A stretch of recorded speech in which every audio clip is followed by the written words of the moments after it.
Hello everyone, this is Homadict, and this game is called Homadict. So last time we went to some religious ceremony, we were excellent, very pious, very competent, and we also got a present from the old president. Probably some sort of threat. I don't know. Well, we'll see, won't we? He's on some island somewhere. So, I still think the army's with us. I think there's justice system. Yeah, they're showing a bit of cracks, but we'll have to see whether we continue with this emergency decree or not. But let's carry on. Right, let's read the news, unless there's something going on that we need to know about somewhere else. There was something here. Read the report from Holsword. The PFJP condemns Supreme Court decision. In today's press statement, Friends Richter criticised the Supreme Court for ruling the emergency decree illegal, blaming the Chief Justice for protecting the President despite his illegal actions. In his speech, he called the Supreme Court to stop obstructing democracy and condemned both the administration and the Solace Justices. He also said the President must be held accountable for acting against the Constitution. Well, we'll see, won't we? Right, what happened? Isolated polio cases seemed in Bergia. Several villages in Bergia have been safely placed under quarantine after a few polio cases were diagnosed in the region. The outbreak is largely confined to Verlin. There is little chance of further infections occurring in Sordland. Even if there was, the disease's most notorious symptom, paralysis, is only seen in a minute percentage of cases, and there is no need to alter the Sordish way of life, as Health Minister suggested with a vaccination program in order to prevent its spread. Good, good. Supreme Court rules emergency lawful, yes. Supreme Court ruled that the declaration of the state of emergency with President Rain's emergency decree did not violate any articles of the Sordish Constitution. The verdict, written by Chief Justice also Hawker, the court disagreed with Friends Richter and found the emergency decree did not violate the rights of freedom clause of the Constitution. The court defended the emergency decree, arguing that the Sordish state has, in fact, faced imminent danger, as will not admit of delay. Imminent danger as will not admit of delay. Okay, which justifies the actions of the administration. Fine. Good. Polio cases explode in Bergia.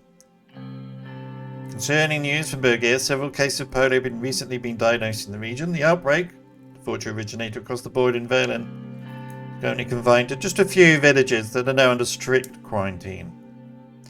However, the Health Minister has called for swift action, including countrywide vaccination, to prevent the case numbers from multiplying.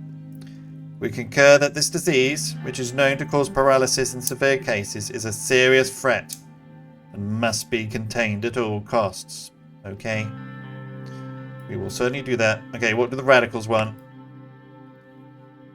What do they want? Supreme Court defends the emergency despite accepting to review Friends Richter's case. Supreme Court ruled that the state of emergency is completely constitutional, allowing the emergency to be extended further. Solace Justice of the Supreme Court once again stopped in front of change and peace, solidifying their alliance with President Rain and his administration. This collaboration between the President and the old guard-dominated Constitutional Court is proving very dangerous. The ongoing state of emergency has already resulted in the arrest of thousands of Sordish civilians, forcing thousands to flee the country and hundreds of missing people. How longer will this go on? For as long as it takes for me to gain ultimate power. Alright, so we have this meeting we've got to go to, I suppose. Yes. Okay, let's do that. Railway. Oh, railway's getting there. It's getting there. Alright, let's do this cabinet meeting. Lucian stood upright, holding a large folder of files under his arm. He bowed in acknowledgement. He looked exhausted. Oh, there's some sort of something popped up. Don't know what that was. Cabinet is gathered in the White Room, sir. Vice President will be opening the session soon. We can go in whenever you're ready. Anything you want to say before we go in? No, everything's under control, but I'm sure the ministers will raise the concerns at the meeting.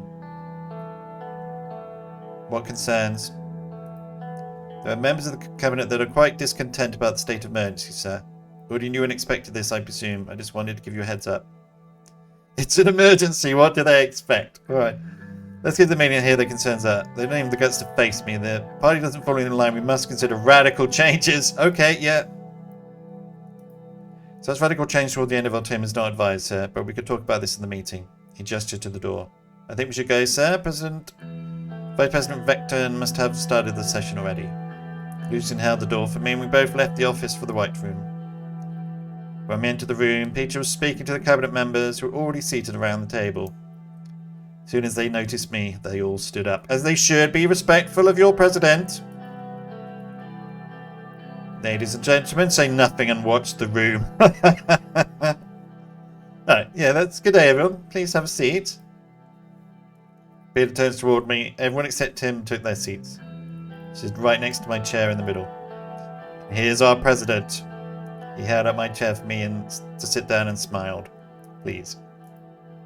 I sat down. No, I'm in charge. What's our agenda? We'll be discussing our current status and planning the remainder of our term. Peter walked to his seat but didn't sit down. He took a look at the ministers. Now that Mr. President is here, we can begin the meeting. I know that some of you had your concerns about our style of government so far. There will be time to speak about these in the meeting today. But I must also thank you for all your hard work so far. We were very lucky to have a team like this. All of you have been invaluable to this administration until you're not valuable. And then you're gone. To the oubliette! Nia and Xiao grimaced at his remarks. Okay. Having said that, now we have reached a critical point of our term. We are nearing the end. Sadly, and for reasons outside our control, Sordland plunged into violent terror at the beginning of our term.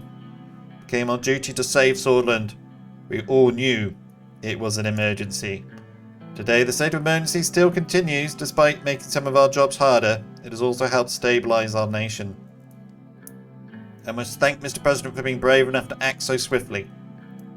Thank you all for your understanding our predicament at this difficult time.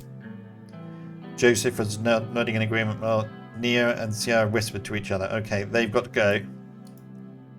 The emergency decree also gives the President the power to enact laws that are otherwise not possible. This will open the way for our long-awaited reforms. He glanced at me. Yes. Yes! Ultimate power! So let's start the meeting with a brief look at some reports. He fumbled with the stack of papers in front of him.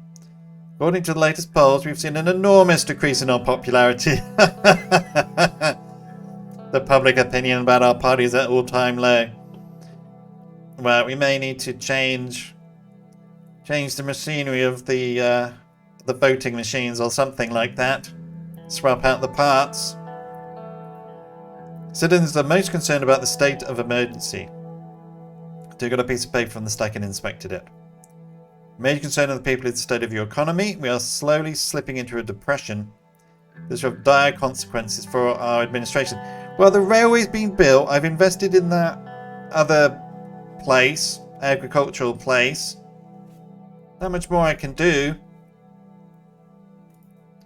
Mustn't lose hope and give it our best. Sordland needs us more than ever. Yes, they need me. Only me. I'm the only one that can turn this around.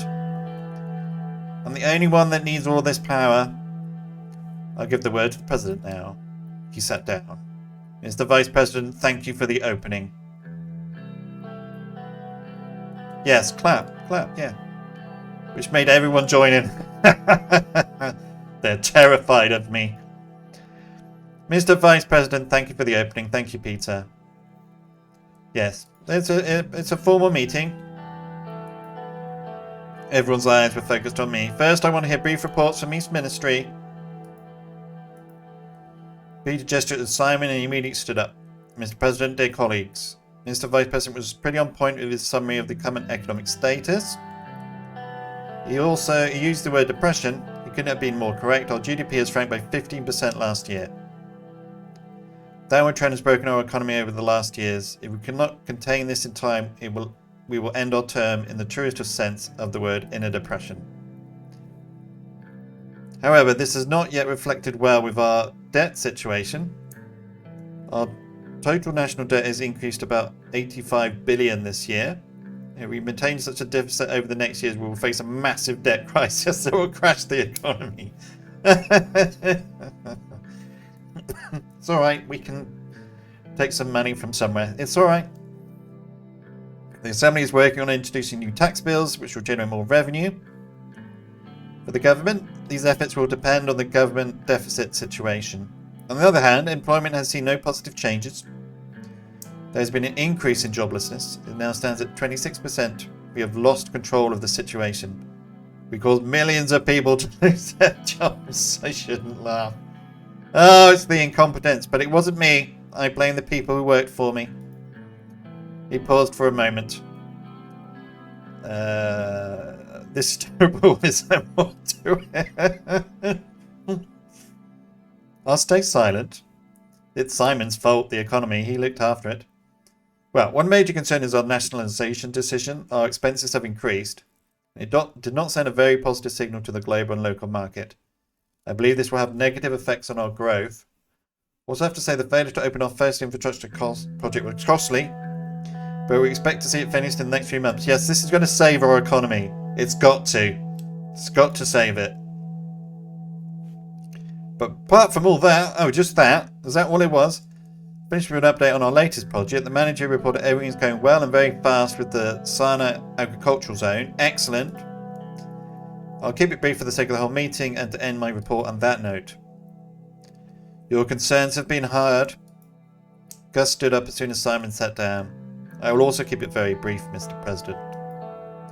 Trade deal with Verlin increased our agricultural exports from the Bergier region. Our farmers are still suffering. Our minister did its best by giving out subsidies to local farmers, but our agricultural production remains the same. That will be all for me. Well, it's coming. We're doing that investment, and then they will have so much money, and we can import export with those guys. It's going to be great, and then we're going to have the railway. It's all working out very well. Was that it? That would be all from me. Okay, thank you. Next up was Pascal. Mr. President, our state facilities require immediate attention. We are experiencing long lines in front of hospitals everywhere.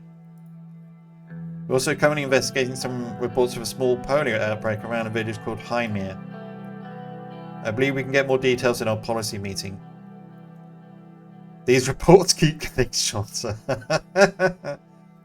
Okay, thank you. Yusuf set up. The Ministry of Defence has a very important report regarding our situation in Rumberg. Investigations show that Rumberg was in fact weaponizing rebels against our state. We've learned that they have been aiding the bluish rebels in Verlin too.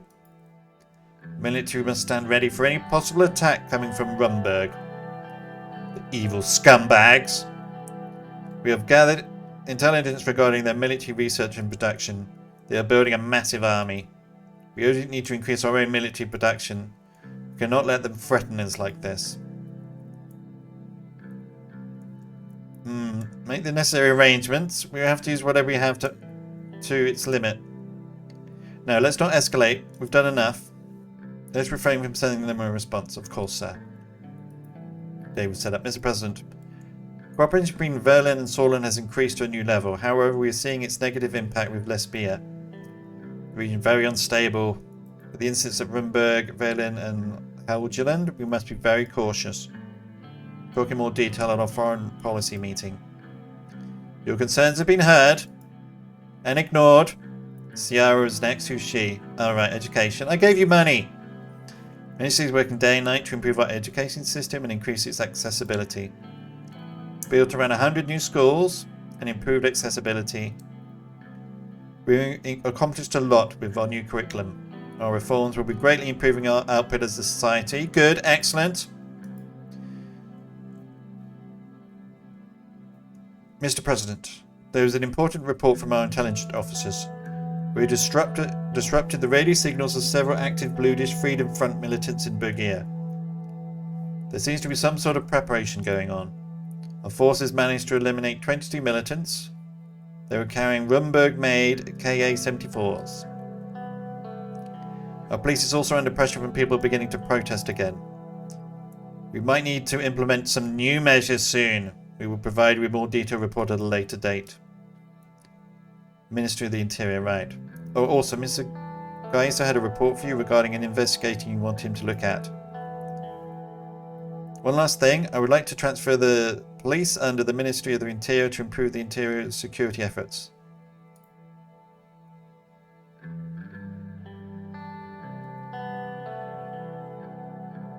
I haven't heard this before. I'm working on the proposal and have legal backing for it. I was going to mention it later. Ministry of Defence shouldn't be meddling with internal security affairs through the police. But several instances where they were too violent too quickly, and it stems from our military officers giving reckless orders at times. Okay, if it gets out of hand, then maybe we have to do this. It eventually cause a problem between our forces. Already miscommunications going on. Will you transfer the police to the interior in the future? I will support you in it. Now it's your turn. Thank you for your reports. Anything to share, whoever you are? Nothing. Nothing. Everything's going perfectly. Not at this moment, Mr. President. You're already well aware of what's going on. Thank you. Nia took a seat. Next, I want to talk on new focus and some of my plans moving forward. Time to focus on changing our party as a whole. I will add a new vision in our manifesto. Public opinion is concerning. We must focus on campaigning for the next election already. The state of our economy is very concerning. It must be focused to achieve quick economic development. Yes, we've got to do something about that.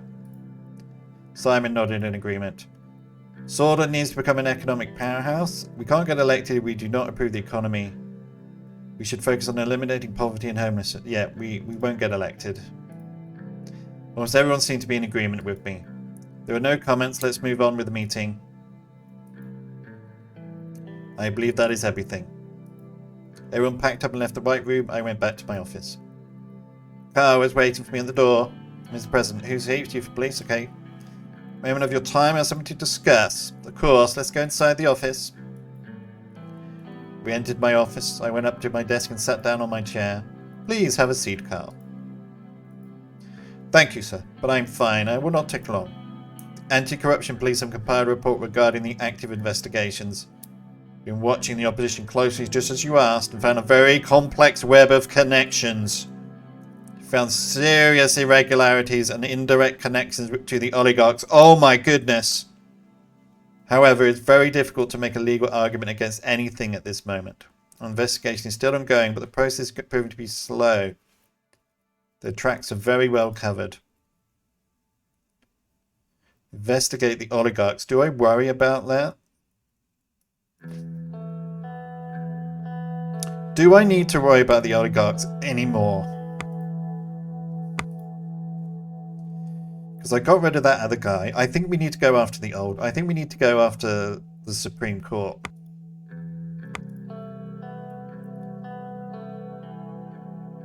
Yeah, let's drop that. As you wish, sir. Keep your eyes open. I don't want to focus on one target. It's time to shift our focus to on another faction. Start investigating the old guard. Yes. I'll give you an update soon. I'll also send you a detailed report of our previous findings. Thank you for your time. Thank you, Carl. He bowed his head and left the office. The last 2.5 years have gone by so fast.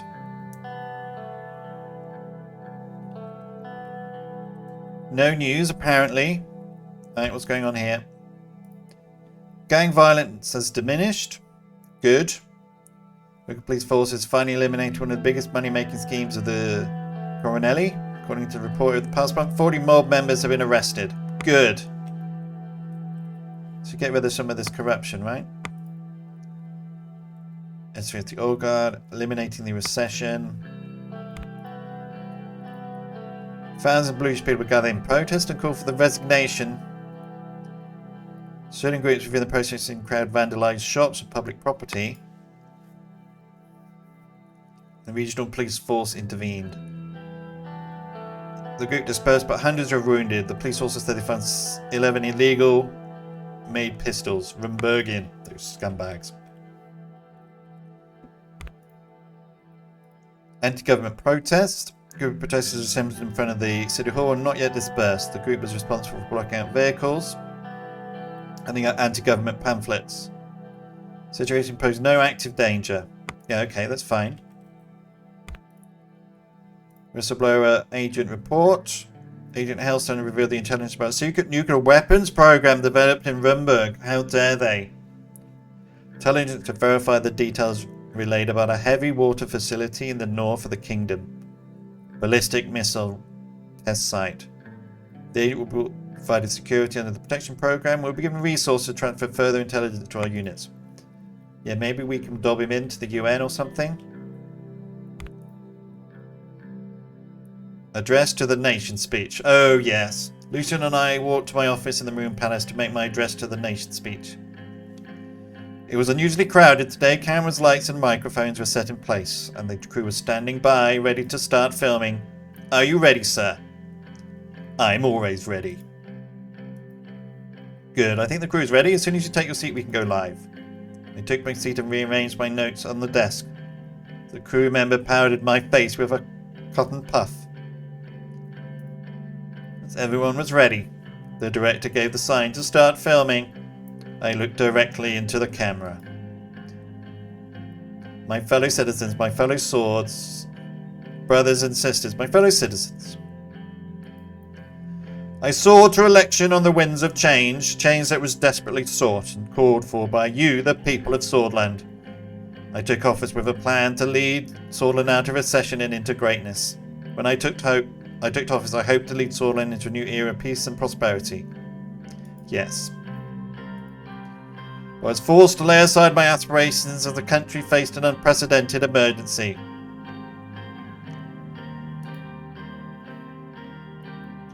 My inauguration was marked by brutal assassination.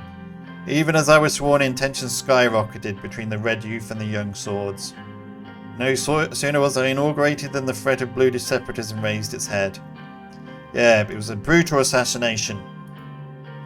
Extraordinary times called for extraordinary measures, but my opponents couldn't see that. My cause of unity during this time of strife went unanswered by my opponents. Even worse than the bloodshed were my opponents' attempts to use it to tear me down. Yes. Did I stand before you today stronger than ever? I stand before you today stronger than ever, yes? Do not take my new power lightly. Every order I give is for the sake of the country. I know you are counting on me to restore law and order in Sordland, and I will do so with all my might. Having vanquished my enemies within the government, I shall now turn my attention to our real foes. I know you were counting, because that was, I think, was what was in our manifesto. I will do so with all my might. There are those who seek to tear Sordland apart from within, and together we will beat them. I alone can eradicate the threat of bloody separatism. I alone can eradicate the threat of violent nationalism. I alone can eradicate the communist scourge. God is my witness, I will protect Sordland from those who seek to destroy it from within. Yes, together we will beat them. I am your saviour. I will continue to show Arcadia no mercy. Rumberg no mercy. Let's not things distract us. I will continue cleaning up this economic mess my predecessors left me. Yes. Took a deep breath. Lucian shooed a fly away from my forehead. I have not forgotten the promise I made when you elected me, and I hope I have fulfilled it to your satisfaction. I swore to improve national security in Sordland, and even with all that's been going on, I succeeded. I did. I always succeed. Thank you for standing by me, your president, both in good times and bad. Yes, thank everyone for standing with me. You all love me, I know. Yes. Victor Dista. The director gave the cut signal and the cameraman started filming. My speech was finished. And it was an amazing speech. Amazing. Redact, you're amazing. Right, so we're about halfway done with the agricultural zone. Further away done with the railway. So this will help get goods here. Huge agricultural zone. That will calm down these people over here. Yes. Okay, what's the news? Present to restore Sordland to glory. The recent challenge to Anton Rain's state of emergency does not seem to have phased our president. In his much anticipated address to the nation, Rain brushed off the court case as a momentary setback and vowed that he would continue to defend the country from internal threats while keeping his campaign promises, taking Thor's economy to new heights. We look forward to seeing what the second half of his presidency will bring. Yes.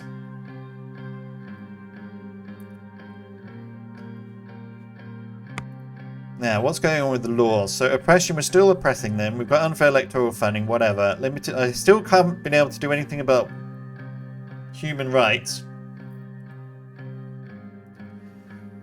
Maybe this is... it would have led from if my wife had wanted me to do something about women's rights. Maybe something had popped up if I'd allowed her to do that. But I mean, I've also banned a load of people, so yeah. Organised crime. Oh, corruption has been tackled. Oh, yeah. Streamlined immigration. Yeah, prisoners. Yeah, but they're all criminals.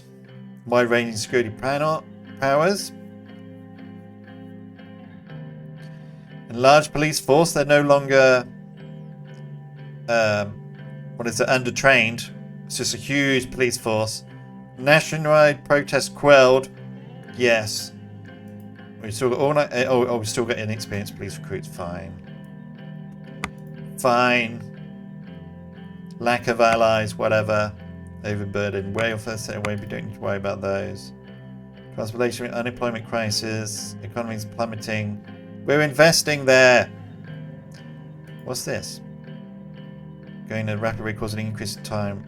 Where even is this? The Lauren Rust Belt. Where is that? I don't know. Where is that? Should really know my nation. Here? No. No. Oh, here. But no, it's rich. They told me it was rich. This is where everyone goes on holiday. Pretty sure, right? I think so. Anyway, it doesn't matter. Alright, so next time we will continue. See where that leads us. Hopefully the economy will improve once this is sorted out. And we'll see what other options we've got. Not that we have any money, of course. Not got any opportunities to save anything so far. But we will try that next time. So thank you very much for watching. I hope you enjoyed it. Take care, everyone.